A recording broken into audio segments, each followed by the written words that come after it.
He humiliated his pregnant wife on live TV, unaware a billionaire CEO was about to make him regret it. The moment the world turned on him. In front of millions of viewers, he leaned into the microphone, laughed, and said the sentence that would destroy his entire career. "She's not exactly someone I'd call inspiring," he joked. "Right now, her biggest contribution is napping. She just exists." The studio burst into uneasy laughter. The cameras loved him. The lights loved him. The crowd, some of them, laughed with him. But one person in that audience wasn't laughing. A heavily pregnant woman in the front row, her hands resting protectively over her swollen belly, blinking rapidly to keep the tears from spilling. His wife, Seraphine Hale. Across from Corbin, talk show host Tara Wexler shifted in her seat, her polished TV smile faltering just a bit. "Wow," Tara said slowly, searching for words. "That's a very blunt way to describe your wife. But surely she has strengths too." Corbin Hale flashed a confident grin and flicked his hand like he was brushing away crumbs. "Oh, she's fine," he said. "Don't get me wrong, Tara. She's sweet. But I'm the engine in this marriage. I'm the one carrying the weight. She's just there." This time, there wasn't much laughter. There was a murmur, a strange shift in the air. In the audience, the camera panned back to Seraphine. She wasn't dramatic. She didn't flip a table. She didn't storm out. Eyes glassy. Shoulders a little smaller than before. One thumb rubbing tiny circles over her belly, as if silently apologizing to the baby inside her. You could feel it. You could feel the moment something inside her started to quietly break. Now, let's pause here. Freeze the frame. Hold that image in your mind. A woman, 8 months pregnant. One hand on her stomach, the other hand gripping the edge of her seat just to stay composed. Her husband on stage, using her as a joke to make strangers laugh. Let me ask you something. Have you ever loved someone who made you feel small just so they could feel big? Have you ever poured your heart into supporting someone's dream, only to realize they were treating you like a prop in the background of their life? Because Seraphine Hale did. She thought she was coming to a talk show to watch her husband's big breakthrough. She got dressed carefully that morning, even though it was hard to bend over. "Daddy's going to be on TV today. I'm so proud of him." She thought she was there to clap for him. She became the punchline. As Corbin kept talking, he leaned further into his honesty. "You talk a lot about relationships shaped by personal growth," Tara tried again. "How does your wife fit into that?" Corbin laughed, a loud, dismissive laugh that echoed through the studio. "Oh, Tara, trust me," he said. "I had to drag my wife into this mindset. She's total small-town energy, no ambition at all. I mean, she works at a little bakery." He rolled his eyes like that was the most unimpressive thing in the world. "She's not someone I look at and think, wow, she inspires me. Sometimes it feels like I'm carrying everything while she just exists." This time, there was no laughter, just a sharp inhale from the audience. Tara's eyes flickered toward the front row, to that small-town bakery girl with the big belly and the breaking heart. "Well," Tara said carefully, "a lot of people would say that carrying your child and supporting you behind the scenes is not just existing, Corbin." He shrugged. "Look, I'm just being real. Someone has to be the ambitious one. Someone has to be the one going places." He smiled at the camera, like he had just said something wise. And family? Watching that, you get this sick feeling in your chest, because it's not just about the words, it's about the casual way he said them. Like he forgot, on live television, that this was a real human being who loved him and was carrying his child, one of the wealthiest CEOs in the country, founder of Rowan Tech Industries, a man known not just for his money, but for his principles, a man who believed that how you treat people matters more than how loudly you talk about success. As he watched Corbin shrug off his own wife like she was dead weight, one that would change everything, and for millions of people watching around the world. He didn't realize that karma was sitting a few rows away. This is the story of how one cruel sentence cost Corbin Hale his entire world, and how it led Seraphine Hale to discover a strength she never knew she had. With a billionaire CEO quietly standing in her corner, like button, and if you're new here, welcome to Love Tales with Mr. Bennett. Subscribe and join the family, because every week we share powerful stories about love, betrayal, growth, and the kind of endings that heal. Love that felt like destiny, before the humiliation, before the tears on live television, before older Rowan's steady voice echoed across the nation. A quieter one, a softer one, a story about a girl with flour-dusted hands and a boy with eyes full of ambition. A story that made everything that followed hurt so much more. Seraphine, the woman who felt like a warm breeze. Seraphine Hale was the kind of woman who made people breathe easier without even realizing why. She had a presence that calmed the chaos around her. The regulars at the little town bakery always said the same thing. There's something peaceful about that girl. She didn't dress to impress. She didn't chase attention.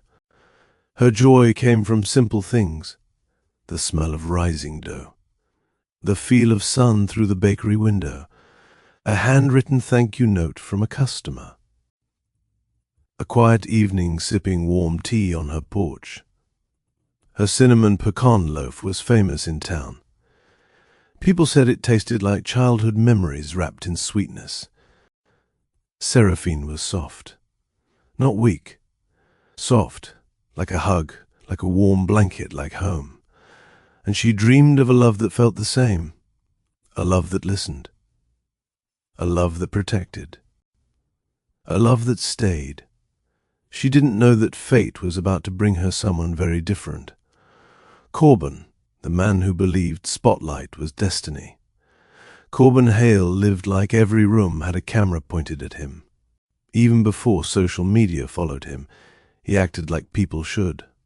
He wasn't cruel back then. He wasn't arrogant yet. He was ambitious. He was charming. He could talk for 10 minutes straight about his dream of becoming a famous motivational speaker. His eyes sparkled when he spoke about stadiums filled with people chanting his name. Everyone around him said the same thing. That boy is going places. And for a while, Seraphine thought so too. When they first met, he was magnetic, the kind of man who made you feel like you were standing in the presence of someone who was about to bloom.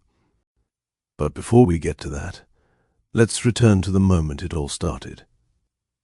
A charity picnic and a napkin that changed everything. It happened on a warm afternoon in late spring. The town held its annual charity picnic, banners flapping, kids running around with sticky fingers, music from an old speaker drifting through the air. She'd brought trays of her famous cinnamon pecan loaf. Corbin was on the other side of the field, giving an animated little speech about believing in your future. And then, mid-gesture, mid-sentence, I'm telling you, your destiny starts with a decision. He swung his arm too wide and mustard streaked across the front of his shirt. His tiny crowd froze. A kid giggled. Corbyn's face flushed red. Seraphine, watching from her table, bit back a soft laugh. She approached him with a napkin and a gentle smile. You missed a spot," she said softly. Corbyn looked at her, embarrassed, then laughed nervously. "Well," he said, pretending to bow, "this is exactly what I get for gesturing like I'm on national TV." Seraphine dabbed the mustard lightly. "You're very enthusiastic," she said, "and you are very calm," he replied, noticing the softness in her eyes. He wasn't used to being taken care of, even in a tiny way. Something about her quiet warmth made him stop talking for the first time that day. That was the moment a man fueled by ambition, and a woman powered by gentleness. Two puzzle pieces that seemed to fit. The early days, soft kisses and late-night whispers, their connection grew fast. He talked about his dreams. "I want to be on stage one day," he told her. "I want to change lives, make people believe again."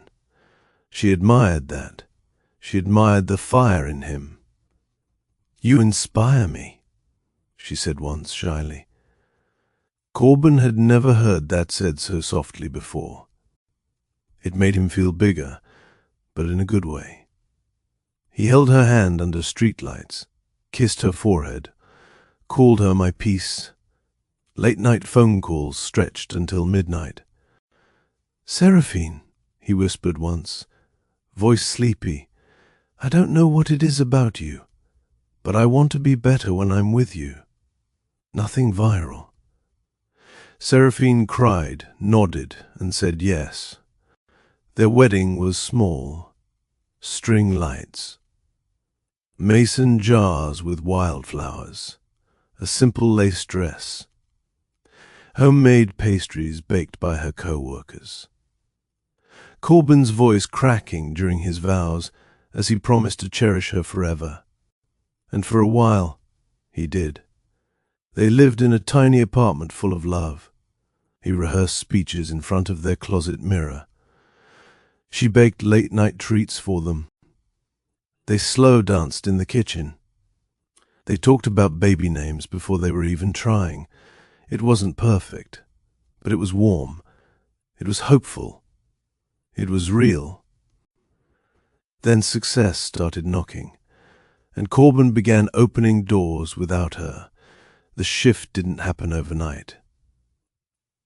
It started with a few viral videos, a few comments praising his fire and drive, a few invitations to podcasts and local interviews, and slowly, quietly, barely noticeable at first, he changed. The man who once practiced speeches in their living room, the man who once told Seraphine she inspired him, started comparing her to high-achieving couples he saw online.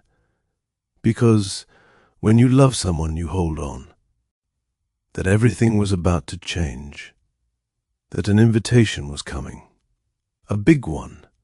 A national one. One that would push Corbyn's ego past the point of no return. The invitation that changed everything. Before everything came crashing down, before Alder Rowan quietly stepped into her life, there was an email, one single email.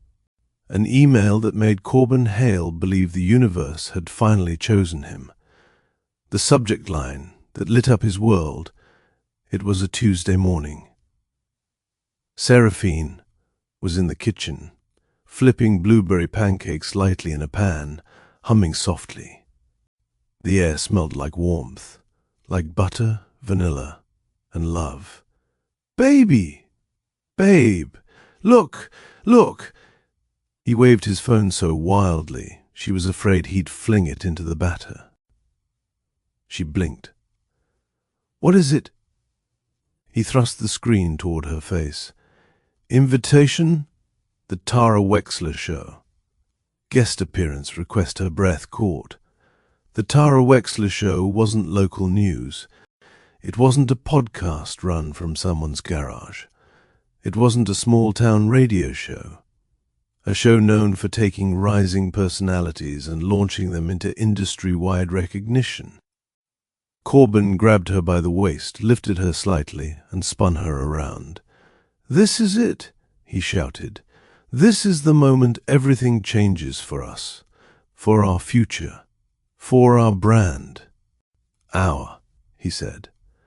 Seraphine's heart warmed. She smiled and cupped his cheeks gently.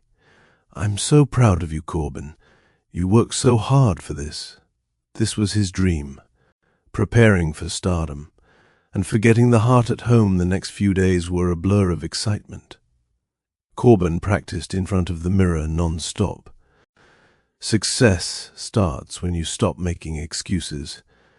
I built my life from nothing but mindset. Greatness is a choice. He rehearsed hand gestures, angles. Even the exact second he'd flash that charming grin. Seraphine watched with admiration at first, but then she started noticing small things, little things. Sign 1. The vanishing husband. He stopped asking how she felt, stopped asking about her back pain, her swollen ankles, her cravings. She'd rub her belly and say, "I think the baby kicked today," and he'd respond with, "That's great, babe. Hold that thought. I'm figuring out a new tagline." Sign 2. The shift in pronouns. Our future became my breakthrough. Our big moment became my spotlight. The word us faded like chalk in the rain. Sign 3. The growing nervousness he never noticed. As the interview date approached, Seraphine found herself getting more anxious. Camera lights made her dizzy, and she was 8 months pregnant. Walking felt like balancing on a tightrope sometimes. But Corbin was too absorbed in perfecting his brand voice to notice the tremble in her hands. The trip to the big city. Finally, the day came. They packed their bags and checked into a hotel in the bustling heart of the city where the Tara Wexler studio was located. Vibrant. Nothing like the quiet bakery town Seraphine was used to. By the time they got inside their hotel room, Seraphine's feet were swollen, her back throbbing. She sat down slowly on the edge of the bed. Corbin didn't notice. He was pacing the room, practicing lines for the 20th time. "You'll sit in the front row, right?" he said suddenly. "Of course. And you'll look supportive, not tired or bored. People read body language." She forced a soft smile. "Corbin, I'm excited for you."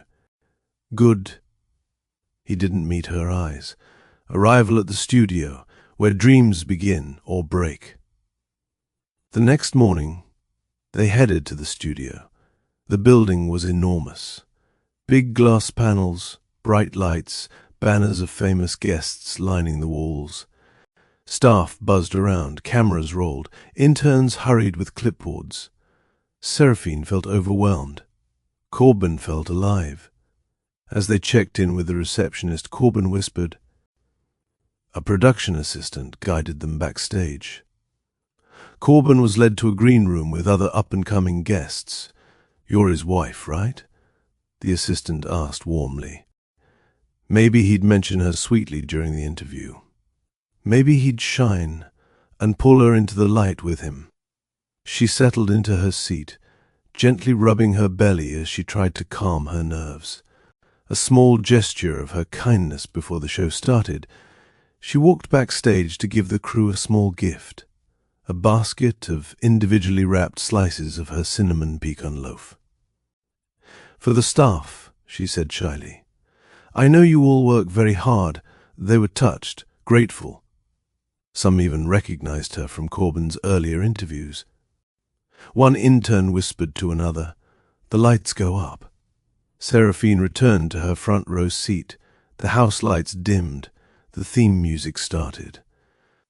And Tara Wexler, polished, elegant, charismatic, walked onto the stage in an emerald suit that shimmered beneath the studio lights.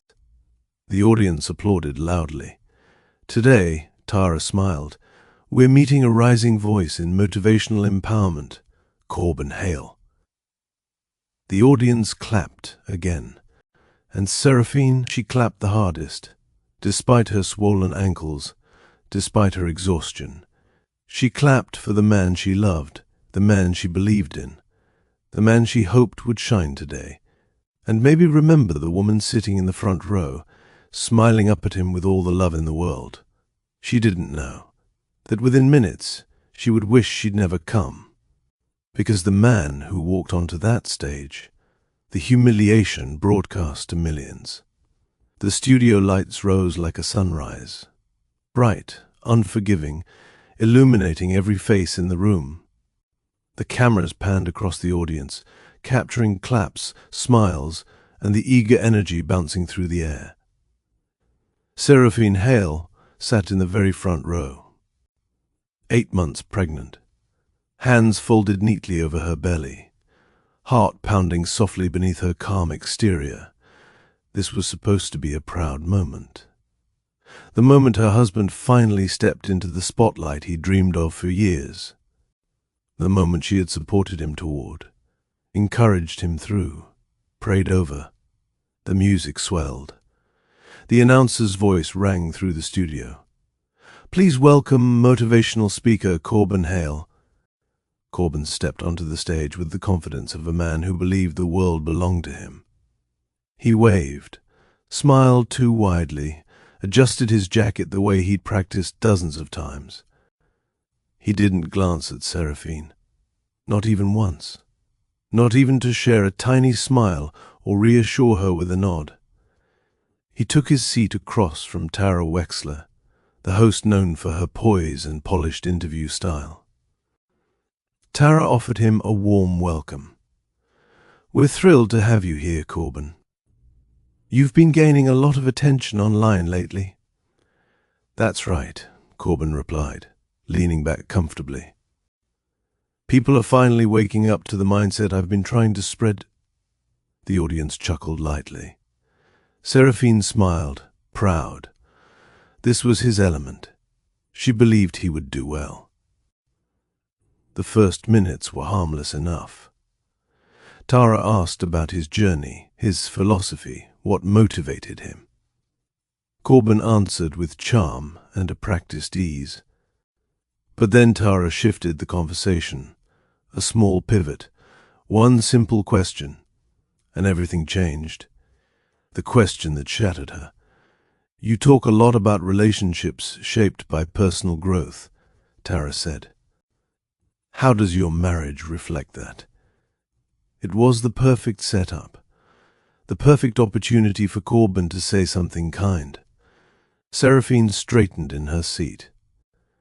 Maybe this would be the moment where he publicly acknowledged her support, her sacrifices, her quiet presence behind his rise. A loud, dismissive, almost mocking laugh. "Oh, Tara, trust me," he said, waving a hand as though brushing away something insignificant. "I had to drag my wife into the mindset I'm teaching today." The audience's laughter was hesitant. Seraphine felt a strange prickling along her skin. Corbin wasn't done. "She's the complete opposite of me. Total small-town energy. No ambition at all." Something sharp twisted in Seraphine's stomach. The camera operators knew drama when they saw it. A lens swung toward her. A face appeared on the massive studio screen above the stage. A soft gasp rippled through the audience. Her eyes widened slightly, her lashes trembling. She tried to swallow her shock, to keep smiling, to keep breathing. Tara Wexler shifted uncomfortably in her chair. "I'm sure your wife has strengths too," Tara said carefully. "Surely you balance each other." Corbin shrugged. "She's great, sure, but she's not exactly someone I'd call inspiring. Sometimes I feel like I'm carrying the entire weight of our life, while she just exists." This time there was no laughter, Only silence. A painful, suffocating silence. The camera cut to Seraphine again, her throat tightening, her hands trembling over her belly. She blinked rapidly, fighting the burn behind her eyes. Tara frowned. "Corbin, your wife is pregnant. Supporting you and preparing for a child is not just existing." Corbin forced a grin. "Look, I'm just being honest. She naps a lot these days. Not exactly world-changing, you know." A few awkward laughs scattered through the audience. Something about his tone had shifted from confident to cruel, and the camera stayed on Seraphine for a second too long. Long enough for millions of viewers to see the heartbreak she tried so desperately to hide. The breaking point. Corbin leaned forward as if he were delivering something wise. "Sometimes," he said, "I feel like she's holding me back. I'm meant for big things. She just doesn't really bring anything to the table right now." The kind of gasps that happen when people witness the exact moment a relationship fractures. Seraphine stared down at her lap. Her heart thudded painfully beneath her ribs. She held herself perfectly still, the way people do when they're trying not to fall apart in public. Tara looked genuinely disturbed. "I don't think your wife deserves to be dismissed like that," she said sharply. "Hey, authenticity is what my brand is all about." But no one was applauding anymore, and something else was happening too, 2 rows back, in the very important Persong guest seating. A man in a tailored charcoal suit was watching, quietly, unblinkingly, with an expression that belonged to someone who saw everything and judged every inch of it. His name was Alder Rowan, philanthropist.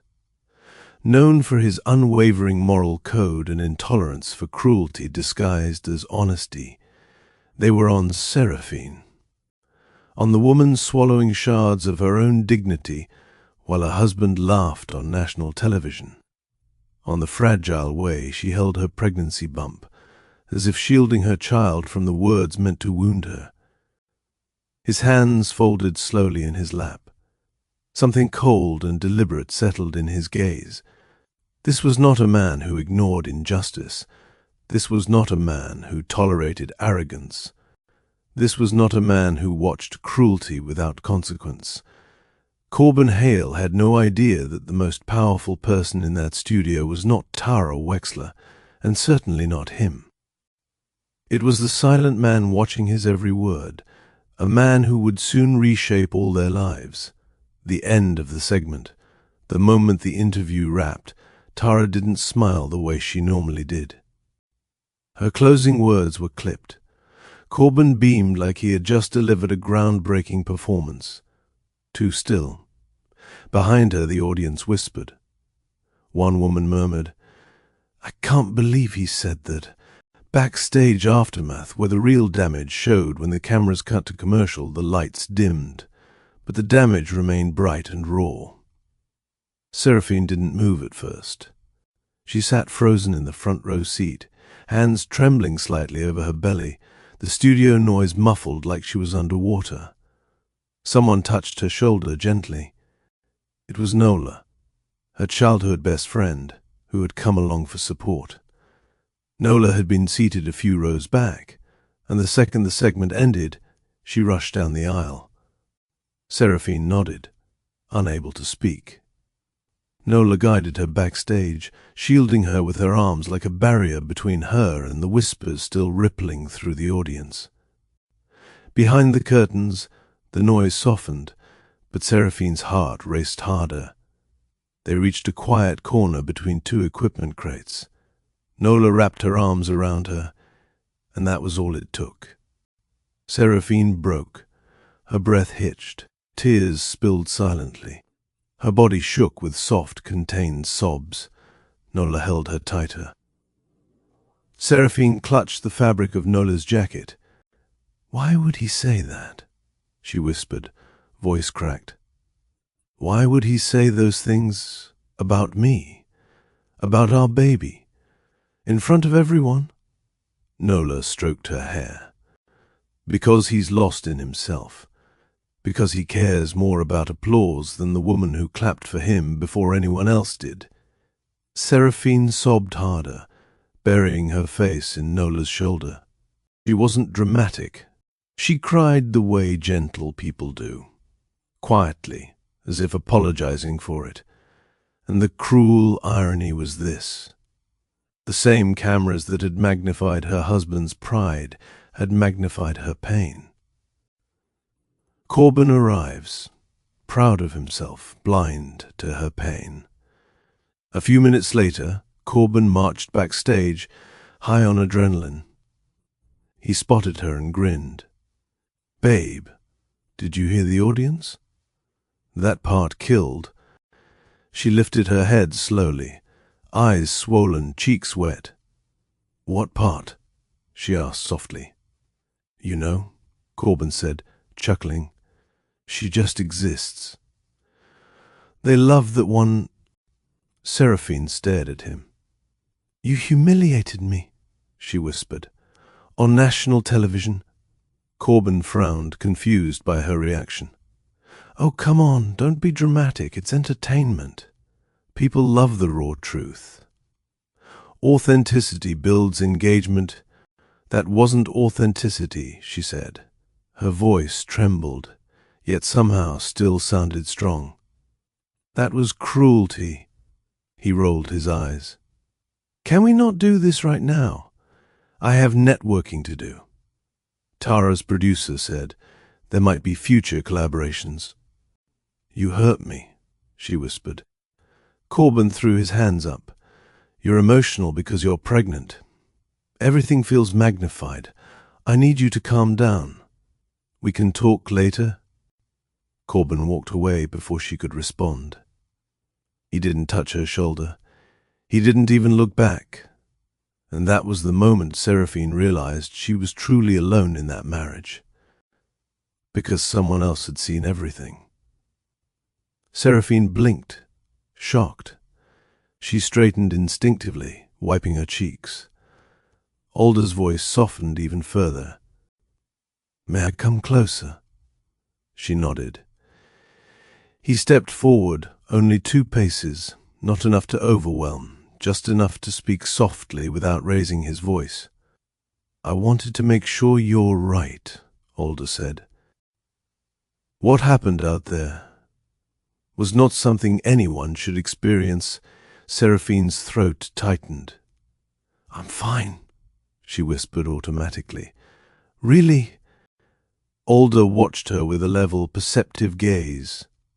People say they're fine, he said gently, when they don't want to be a burden. But being treated with dignity is not a burden. Her lip trembled. Nola stepped back slightly, giving them space. Alder continued. I'm not speaking to you as a CEO or as a public figure, he said. I'm speaking as a person who watched someone's pain be turned into entertainment. I don't understand why he said it, she whispered. Why he would speak about me like that. Alder's expression hardened, not with anger at her, but with disapproval directed elsewhere. People with true confidence, Alder said, do not belittle those standing beside them. Insecurity speaks louder than love in some men, and louder than reason. Seraphine inhaled shakily, holding her belly. Alder noticed. You're carrying new life, he said softly. That alone deserves reverence, care, support, not mockery. Something inside her broke again. But this time the breaking felt like release, not destruction. She wasn't used to being spoken to with such gentleness. Not anymore. Thank you, she whispered, voice quivering. Alder nodded. You deserved better in that moment, he said simply. No one should have to hide their tears. Her tears spilled again, quiet, but there. He didn't touch her arm. He didn't overstep a boundary.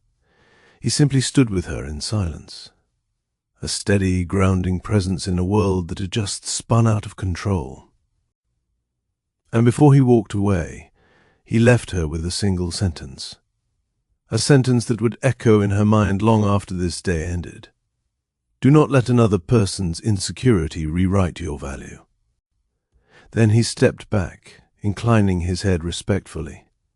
Take care of yourself, Mrs. Hale, and he walked toward the stage to prepare for his own interview. Someone had finally seen her, and the man who saw her was about to speak words that would shake the entire nation and destroy Corbin Hale's fragile empire once and for all. The interview that shocked the nation. The studio atmosphere had shifted. What was once buzzing energy had cooled into something heavy and expectant. Like everyone sensed, they had witnessed something they shouldn't have, but couldn't look away from. Backstage, Seraphine sat quietly on a folding chair. Her eyes were red. Her hands rested protectively over her stomach. Nola remained beside her like a shield. Corbin was nowhere near her. He was strutting around near the refreshments table, bragging to a young producer about how honesty builds audience engagement. The producer nodded politely, but her eyes kept drifting towards Seraphine with concern. Then the stage manager's voice echoed through the hall. "Alder Rowan, you're up in 1 minute." Everything stilled. Even Corbin paused, his expression tightening. Alder Rowan walked past with quiet composure, nodding respectfully to the staff. He didn't glance at Corbin. He didn't need to. His attention was focused ahead, his eyes sharp, his posture calm. Seraphine watched him through the small opening in the curtain. He didn't walk like a man seeking applause. He walked like a man carrying purpose. The assistant guided him to the stage. The audience straightened. Tara Wexler's face lit up with a smile of genuine respect. Because Alder Rowan wasn't just another guest. He was the guest. One of the most influential CEOs in the country. A man known for ethics, fairness, philanthropy, and a level of discipline admired even by his critics. He took his seat across from Tara. The applause faded. The cameras focused. The nation watched. So did Seraphine. So did Corbin. "Alder, thank you for being here today. Thank you for having me," Alder replied, his voice steady and warm. "It's always a pleasure to speak with you. You've built one of the most respected companies in the world," Tara continued. "And much of your reputation centers on integrity, on treating people with dignity. We try our best. A company is only as strong as its principles." Tara leaned forward slightly, a glimmer of intent in her eyes. "And what about your personal life, your relationships? Do those principles carry over?" Alder studied her for a moment. He wasn't naive. He knew exactly what she was asking, and he knew exactly why she was asking it now, on this particular day. The shift, a lesson disguised as a statement. Tara continued, "You've spoken before about partnership. What does that word mean to you?" Alder's expression softened, just slightly. "Partnership," he said, "is one of the most sacred responsibilities a person can take on." He didn't raise his voice. He didn't gesture dramatically. He didn't perform for the cameras. He simply spoke truth. In business, in friendship, in marriage, partnership means standing beside someone, not above them. It means seeing their worth, not diminishing it. It means creating a space where both people can grow. The crowd went quiet. Not with boredom, Alder continued. A person who tears down their partner in front of others reveals more about their own insecurities than their partner's shortcomings. Every person in that room knew exactly what he was referring to. The audience leaned forward. Tara held her breath. Corbin's hands curled into fists backstage. Seraphine's heart thumped painfully. Alder went on, his tone growing firmer. When a man belittles a woman, especially a woman carrying his child, he does not demonstrate strength. He exposes his own emptiness. Tara blinked, startled by the directness of his words. But Alder wasn't finished. Character isn't measured by how loudly someone speaks about success, he said. Character is measured by how they treat the person who trusts them with their heart. Silence. A heavy, electric silence. Then, slowly, the audience erupted into applause.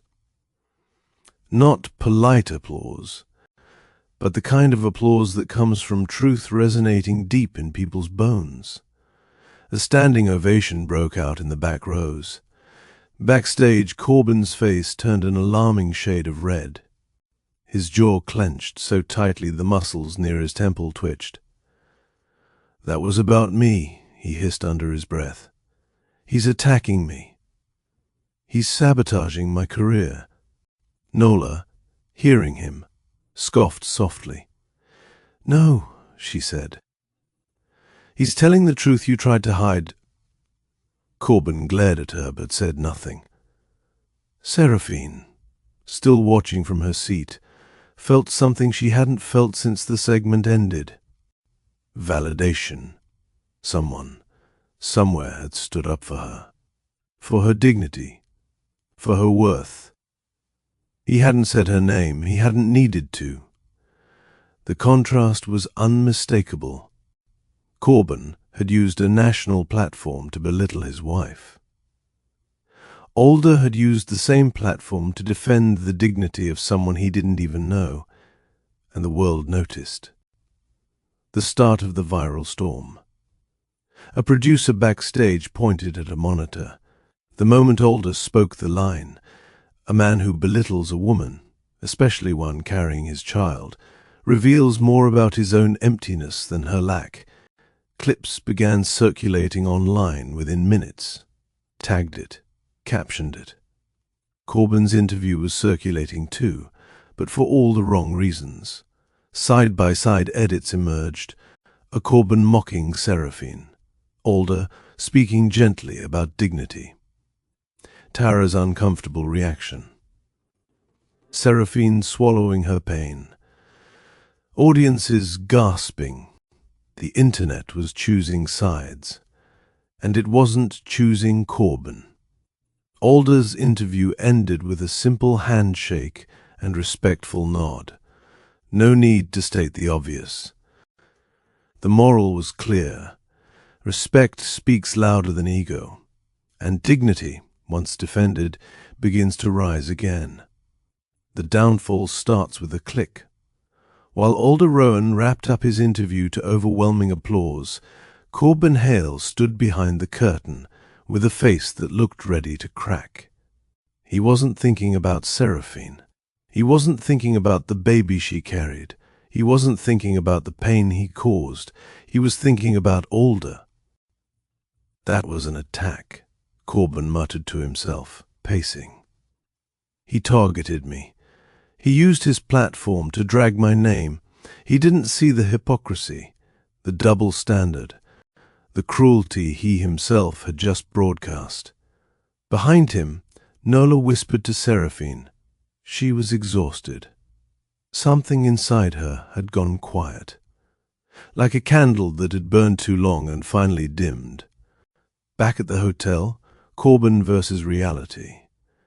Hours later, at their hotel, Corbin slammed the door shut behind him. "This is outrageous," he shouted, pacing the room. "That billionaire guy humiliated me in front of millions. He sabotaged my image. Seraphine sat on the edge of the bed, hands folded over her belly, her voice soft. You humiliated yourself. Corbin snapped his head toward her. Excuse me? You hurt me, she said, her voice barely above a whisper. You hurt our child. You mocked me in front of strangers. And you never even apologized. Oh, not this again. You're being emotional. Her eyes glimmered, but her voice stayed steady. I'm pregnant, Corbin. I'm supposed to be emotional. But that doesn't make your cruelty acceptable. Instead of recognizing the woman who had stood by him from day one, I'm going to post a statement, he said. I need to get ahead of this narrative. Imagine saying your wife just exists while she's carrying your child. Meanwhile, Alder's quotes went even more viral. Character isn't measured by how loudly you talk about success, but by how you treat the person who trusts you with their heart. This line alone was viewed tens of millions of times. Corbin's brand sponsors saw the numbers, and they reacted quickly. Emails started pouring in, one after another. Corbin, in light of recent events, we are pausing our collaboration. We are cancelling your speaking engagement. We will no longer be moving forward with our partnership. Even the small motivational conference he'd been excited about sent a short, brutal message. We no longer feel your values align with ours. Corbin's face turned pale as he read each one. This is insane, he shouted. People are overreacting. They're twisting everything. I need to clarify the truth. He opened Twitter and began typing. My wife knows I speak truth. She's just too sensitive. The backlash was immediate. Comment after comment after comment. She's carrying your child. Sensitivity is normal. Imagine humiliating your pregnant wife and then doubling down. Instead of realizing he was digging himself deeper, the post that sealed his fate. Some women can't handle ambition. Seraphine, reading over his shoulder, felt her heart drop. Her breath left her body in a thin, painful exhale. This is not the man I loved. This is not the man I want raising my child. She didn't shout. She didn't collapse. She felt something else. The kind that comes when a person realizes the truth has been staring at them all along. The world turns, and Corbin blames everyone but himself the next morning. The headline of every major news site was the same. Motivational speaker mocked pregnant wife on national TV internet rallies. Behind Seraphine Hale Alder Rowan's viral speech, praised a stand for dignity. Corbin rushed around the room, ranting and pacing. I need to make a video, he said. I need to explain that my wife is overreacting, that she knows I didn't mean anything by it. Seraphine looked at him quietly. You still haven't apologized. For what? He snapped. For telling the truth. She placed a hand on her belly and closed her eyes. This was her breaking point. Not because he was cruel.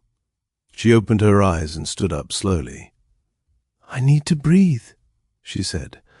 Don't start being dramatic, Corbin muttered, and this time with purpose. Because he wasn't there as a CEO. He wasn't there as a public figure.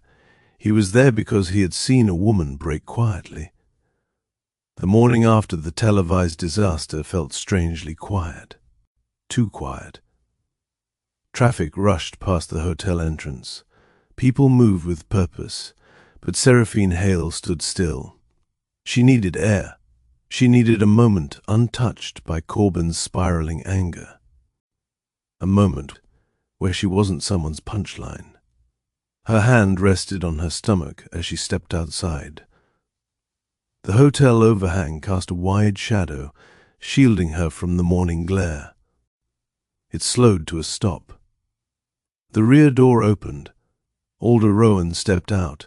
The contrast between them was stark. Seraphine, pale, exhausted, wounded. Alder, controlled, deliberate, composed. But the moment his eyes met hers, the tension softened. He approached with calm restraint. "Mrs. Hale," he said, leaving ample space between them. "May I speak with you?" Nola, who had followed her outside, stayed a few steps behind, alert, protective, but aware this conversation was not hers to interrupt. Alder did not appear hurried or invasive. He carried no air of a powerful figure descending to solve a problem. Instead, his presence felt steady, respectful, almost grounding. "I wanted to check on you," he said. "After yesterday's incident, I couldn't ignore what I saw." Seraphine lowered her gaze. Her voice was quiet but steady. "I'm all right," she said. Alder studied her face, not intrusively, but with enough awareness to recognize the truth behind her words. "You are carrying a tremendous emotional load," he said, "and doing so with more dignity than most could manage. It's been difficult." He nodded. He didn't fill the silence with empty phrases. He let her speak on her own terms. "Your husband's comments were unfortunate," Alder continued. "No one should be made smaller so another person can appear larger." Seraphine's throat tightened. No one had voiced her pain so plainly. She composed herself. "I appreciate your kindness, but I'm not sure why my situation concerns you." Alder's expression changed subtly. A flicker of something personal, restrained, but sincere. "Because I have seen this before," he said. "Someone I cared about was diminished by the person she trusted most. I wasn't able to intervene then. I choose not to repeat that mistake. It wasn't said dramatically. It wasn't said for effect. It was the tone of a man releasing a piece of truth he rarely shared." Seraphine responded softly. "I'm sorry you experienced that." Alder inclined his head in acknowledgement. "You brought something to the studio yesterday," he said. "A gift for the staff." Seraphine frowned, confused. "Yes, the loaf. It wasn't nothing," Alder replied. "Everyone backstage talked about it. Your cinnamon pon loaf had half the crew asking for the recipe." Her cheeks warmed in surprise. "I only wanted to say thank you," she whispered. "And you did," Alder said. "More than you realize." He paused, then continued in a measured voice. "I want to offer you an opportunity, not out of sympathy, not out of charity, out of recognition of talent." Seraphine blinked. "Opportunity?" Alder nodded once. "I own a company called Rowan Hearth, a chain of bakeries and cafes known for authentic, handcrafted recipes. We've been searching for flavors that feel personal, rooted, meaningful. Your work fits that exactly." Seraphine stared at him, stunned. "You're offering me a position?" "No," Alder said. "I am offering you a partnership." For a moment, Seraphine could not speak. A partnership. Not a job. Not an assistant role. Not a background position. A partnership. "You would maintain creative direction," Alder explained. "Your recipes, your identity, your voice. My team provides the infrastructure, distribution, branding support, product expansion. Together, we create something remarkable." Seraphine's eyes filled, though she fought the emotion rising in her chest. "Why me?" she asked faintly. "Why would you trust someone like me with a partnership?" Alder held her gaze. "Because people who create from sincerity always produce work worth trusting," he said. And because I saw how deeply your baking is tied to who you are. That kind of authenticity can't be manufactured. Seraphine looked down at her belly. I don't know if I can handle something like this right now, she whispered. My life is uncertain. Alder answered without hesitation. You don't need to decide today or tomorrow. Take the time you need, but you should know this. Your worth is not tied to another person's shadow. You deserve a future shaped by your own hands. A quiet wind moved through the space between them. For the first time in days, Seraphine felt something other than pain. Alder stepped back slightly, giving her breathing room. If you choose to consider it, he said, my assistant will arrange any details you require. The offer stands with no expiration. Seraphine nodded slowly. Thank you, she whispered. I don't know what to say. You already said it, Alder replied. You listened. He dipped his head in a brief, respectful gesture. Take care of yourself, he added. Then he returned to his car, leaving Seraphine standing in the morning light with Nola beside her. Nola exhaled. She simply placed both hands on her stomach, stunned by the truth she had begun to feel. For the first time in a long while, someone saw potential in her. Not because she stayed quiet, not because she played a supportive background role, but because she was someone worth seeing. And that realization would change more than her career. The moment she chose herself. He didn't ask where she'd been. He didn't ask if she felt safe. He was too focused on defending himself online. Seraphine stood a few feet away, watching him. The distance between them felt larger than the entire room. I spoke with Alder Owen this morning, she said. Corbin froze. He turned slowly, suspicion rising instantly. You what? He approached me outside, Seraphine said. He asked if I was all right. Corbin scoffed. So he's trying to make himself look noble. Typical? Corbin blinked. Then his ego caught up to the truth. That's ridiculous, he snapped. He's using you to embarrass me, or to look superior. You're not a businesswoman. Nola stepped forward, anger flashing in her eyes. I'd think carefully about what you say next. Corbin ignored her completely. He's manipulating you, Corbin insisted. People don't just offer partnerships to someone like... He stopped just short of finishing the sentence. Someone like you. But the meaning was loud enough to fill the room. Seraphine inhaled slowly. Someone like me. Corbin threw his hands up. You know what I mean. You bake for fun. It's not a real career. I'm the one with talent here. I'm the one people know. You really don't hear yourself, do you? Seraphine raised a hand slightly toward Nola, signaling she had this under control. Corbin, you once told me my baking was the best part of your day.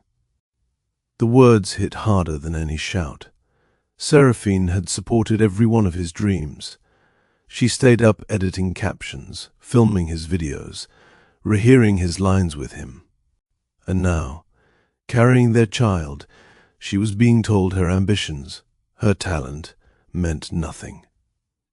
Seraphine pressed a hand to her belly, grounding herself. I can't keep living like this, she said softly. What is that supposed to mean? It means, Seraphine said, meeting his eyes steadily.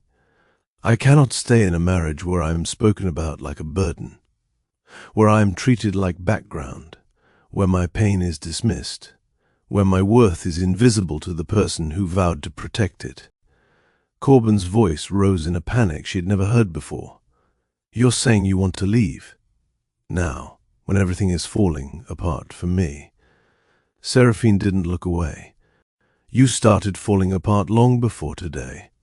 This is just the first time the rest of the world saw it. His face twisted. You're overreacting. You're letting emotions and strangers get into your head.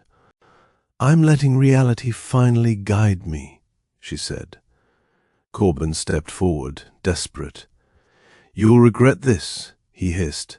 You think you can survive without me. You think anyone else will put up with you. You're nothing without the platform I built. Nola moved instantly, placing herself between them. Corbin pointed past her, directly at Seraphine. You're walking away from the only real chance you'll ever have. Seraphine shook her head once. Only resolve. A mother's body knows when change is coming. Sometimes long before the mind admits it. Seraphine stepped toward the door. Corbin barked out one last line filled with bitterness. Without turning around, she answered. The door closed gently behind them, and for the first time in a long time, Seraphine felt a quiet, steady sense of truth settle inside her. She wasn't leaving because she had no love left. She was leaving because she finally had enough love for herself. This was the moment her story stopped being about surviving someone else's shadow and started being about rising into her own light. The hotel hallway felt quieter than it should have. He rose to his feet the moment he saw her, adjusting his jacket out of instinctive respect. Mrs. Hale, he said, are you all right? Seraphine didn't answer immediately.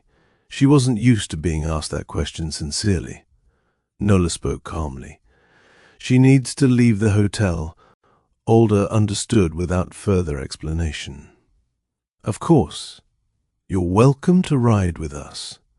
Or I can have another vehicle arranged for you. Whichever makes you most comfortable. Seraphine hesitated. Not out of fear, out of unfamiliarity.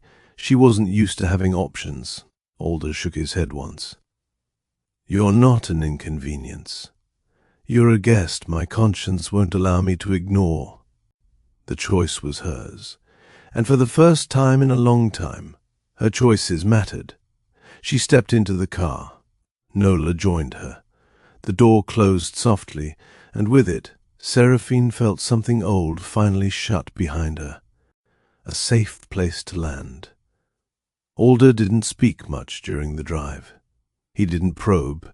He didn't ask for details. He simply ensured the environment felt stable. He had arranged for them to be taken to a residence he used for extended business stays. A quiet, secure property far from the noise of the city.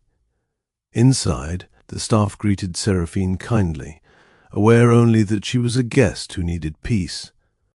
Alder spoke briefly with the house manager, ensuring everything she needed was prepared.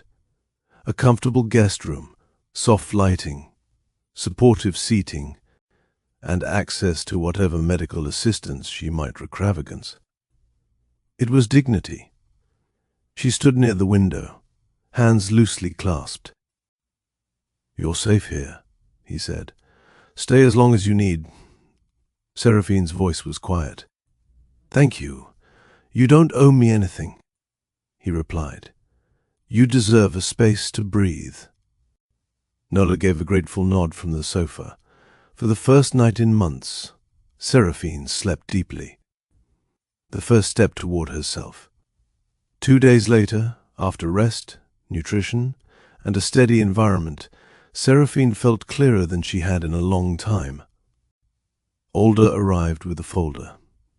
Inside were documents, drafted with meticulous care, a clean, fair partnership proposal, illegal protections ensuring full creative ownership of her recipes, profit sharing that favored her rather than the corporation, clauses safeguarding her autonomy, and options for her to scale involvement around motherhood.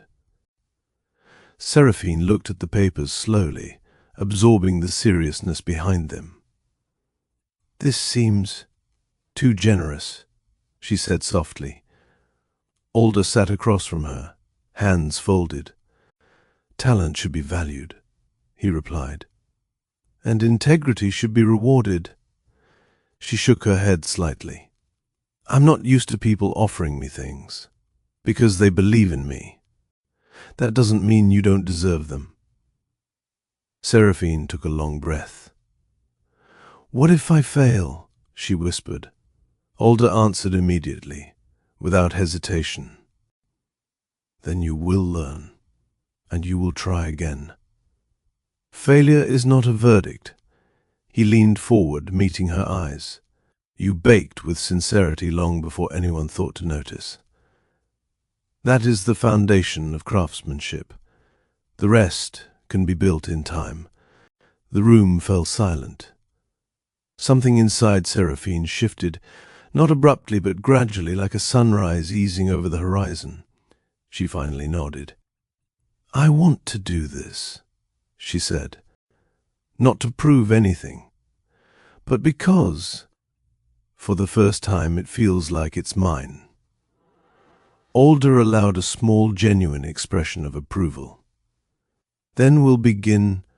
Weeks later, Seraphine stepped into the Rowan Hearth test kitchen. A bright, spacious room filled with polished counters, warm lighting, and the quiet hum of creativity. The head pastry developer shook her hand warmly. We've heard about your cinnamon pecan loaf, she said. We're excited to work with you. Seraphine blushed, unused to praise directed so openly toward her. She spent the morning baking, testing variations of her recipe, adjusting spices, blending textures, exploring new flavor profiles. Professionals tasted her loaf. Then they tasted it again, and again. By the time she left the kitchen, the decision was unanimous. Her recipe would become the new signature item. They called it simply Seraphine's Cinnamon Pecan Loaf, and something unexpected happened. Customers loved it immediately, not because it was flashy, but because it tasted like sincerity, a life rebuilt, not replaced. Seraphine moved into a modest home arranged through Rowan Hearth housing support, comfortable, peaceful, safe. She attended prenatal appointments without stress. Nola stayed with her often, offering company and laughter. Where Corbin had chased visibility, Alder valued steadiness. Where Corbin demanded applause, Alder prioritized substance. And where Corbin used her as a backdrop, Alder placed her work at the forefront, the quiet transformation. By the end of the second month, Rowan Hearth cafes across the region featured her loaf prominently. Behind the counter at every location hung a small framed card, crafted with heart by Seraphine Hale. Customers asked about her story. Staff spoke of her with admiration. Orders doubled. But the real transformation wasn't the product launch. It was the way Seraphine began holding herself, more aware of her own value. She no longer walked as someone waiting for permission.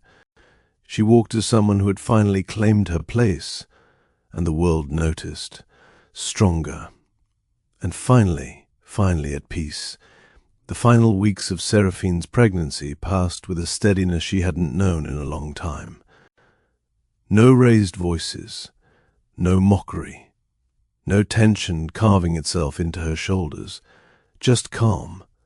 She spent mornings developing new recipes in her small home kitchen, afternoon check-ins with the Rowan Hearth team, and evenings resting with her hands over her belly, whispering soft promises to the child she hadn't yet met. Her life was no longer built around managing another person's storms. It was now built around preparing for new life, and when the moment arrived, it came quietly. No dramatic rush, no frantic shouting, just a deep breath, a tightening in her abdomen, and an instinctive understanding. It was time. The day everything changed. Nola was already in the house when Seraphine felt the first contraction.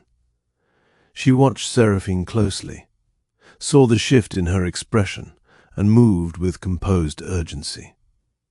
Seraphine nodded, gripping the edge of the counter as the contraction eased. The hospital was a short drive away. The nurses had been briefed on her anxiety levels, her pregnancy history, and the fact she wanted a calm environment. They dimmed the lights, lowered the noise, spoke gently. It was the first time Seraphine felt completely supported in a medical space. Nola stayed beside her. The midwife offered quiet guidance. The doctors moved with confidence. Not once did she feel alone. And then, as dawn began to break across the hospital windows, the world shifted. A cry filled the room, pure. Seraphine's breath caught. Solace. The room seemed to hold still for that single word. Not chosen out of sentimentality. Chosen because it defined exactly what she had found, and exactly what she wanted her child to carry into the world. Peace, comfort, quiet strength. Seraphine held her daughter against her chest and felt something she hadn't felt in months. Wholeness. Later that evening, after Solace had been fed and placed gently in her bassinet beside Seraphine's bed, a nurse entered the room holding a small wooden box. "This was delivered for you," she said, "by someone named Alder Rowan." Seraphine's breath stilled. The box was simple, crafted from smooth, polished wood. Hand-painted vines curled across the lid. Seraphine traced the carved letters with her thumb. Inside the box lay a gentle tune mechanism. When she turned the metal key, a soft melody drifted into the room, warm, nostalgic, steady.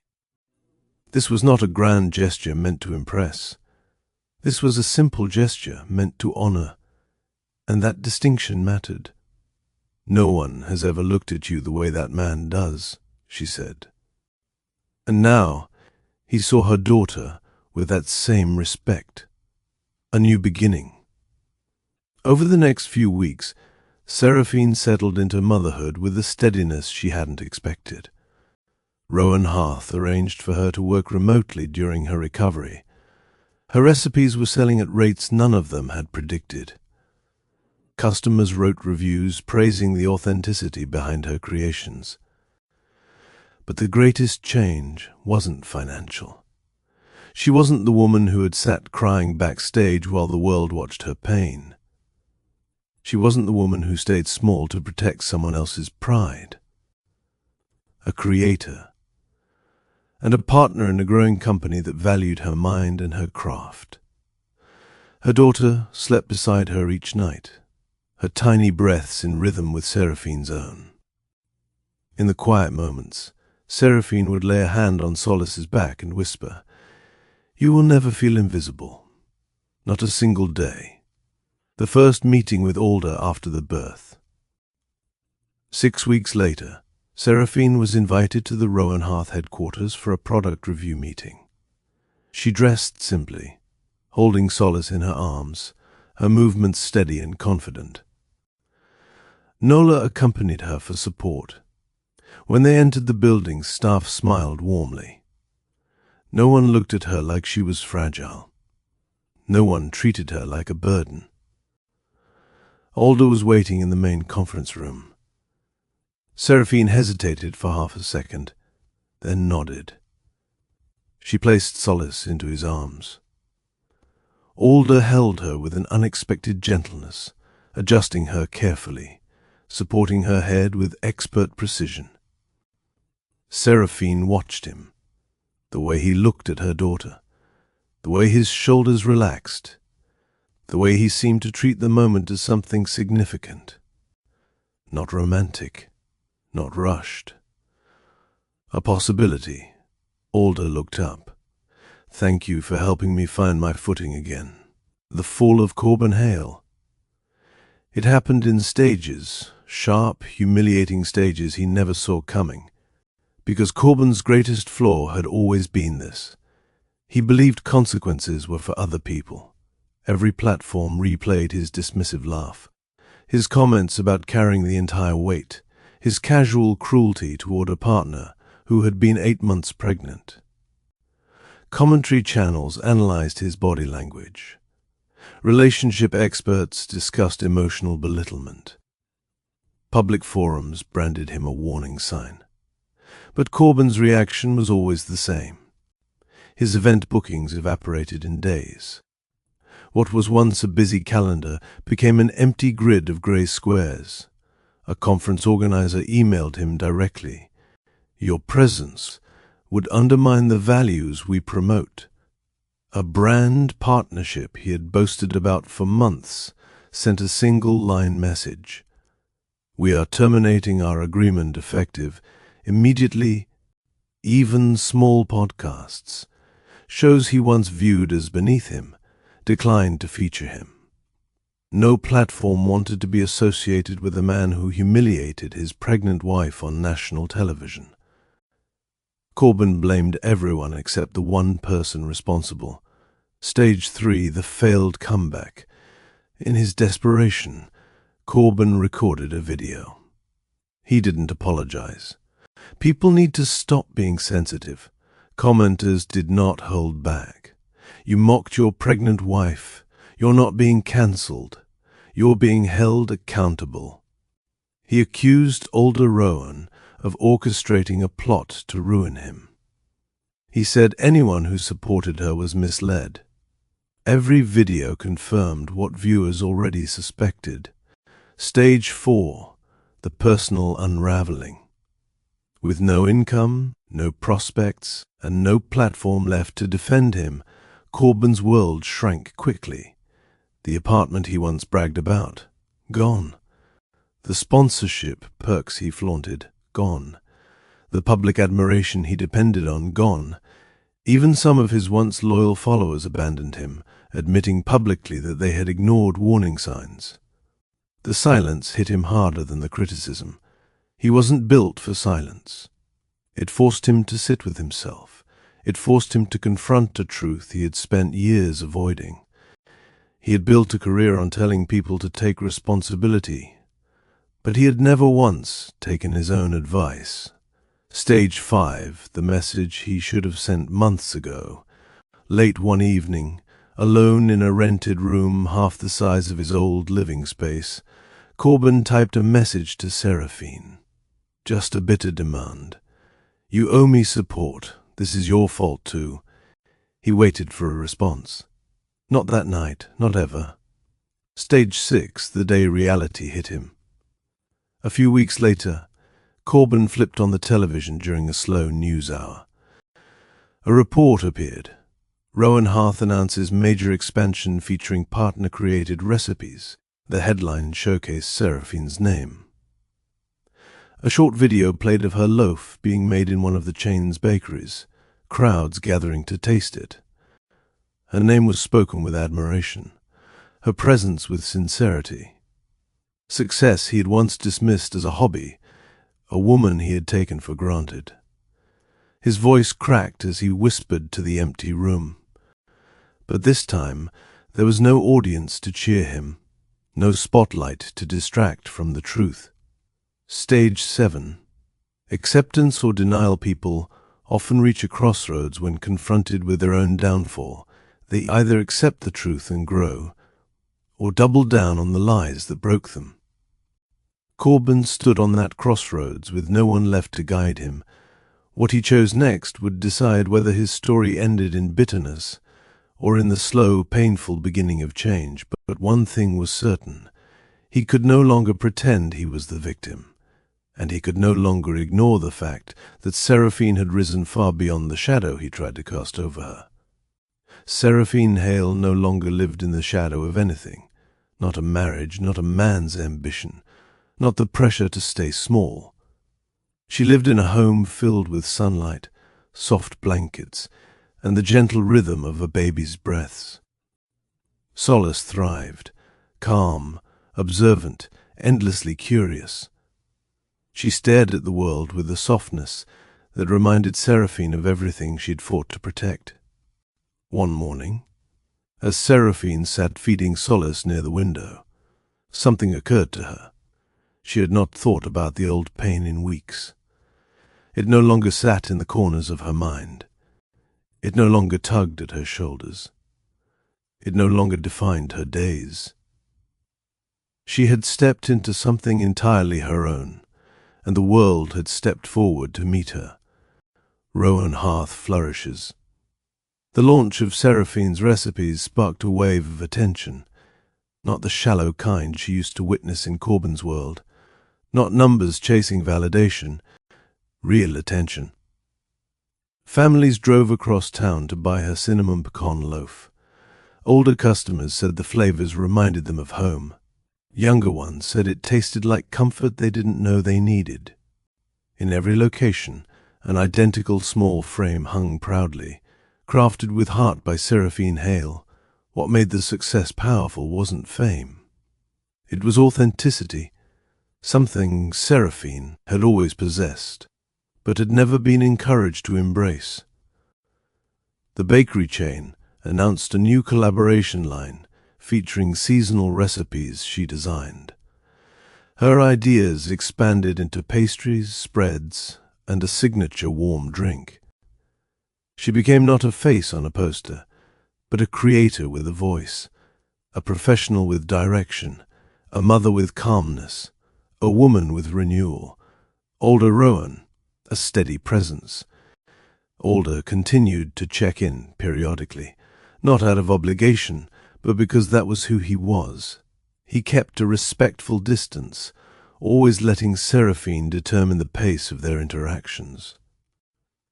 Sometimes he stopped by a tasting session, offering straightforward feedback. Sometimes he dropped in at the cafes, greeting staff and watching customers enjoy the products.